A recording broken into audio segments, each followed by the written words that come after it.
মাশাআল্লাহ আলহামদুলিল্লাহ আমাদের অস্ট্রেলিয়ান বিগ আনারের চারাটা অনেক বড় হয়ে গেছে। 5 লিটারের কন্টেনারে দিয়েছিলাম। দেখুন কত বড় হয়েছে মাশাআল্লাহ আলহামদুলিল্লাহ। দেখুন আমাদের 12 মাসি আম গাছও মাশাআল্লাহ আলহামদুলিল্লাহ আম ধরছে। কত সুন্দর আম।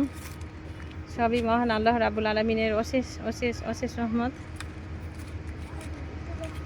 সুন্দর আম আব্বু না? ওইটাও দেখাবো। এই আনারের চারাটা আমরা এখন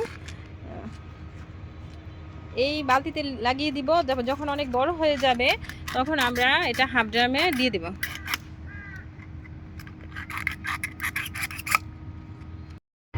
দেখুন অস্ট্রেলিয়ান বিগ আনারের চারাটা আমরা লাগিয়ে দিলাম মাশাআল্লাহ আলহামদুলিল্লাহ।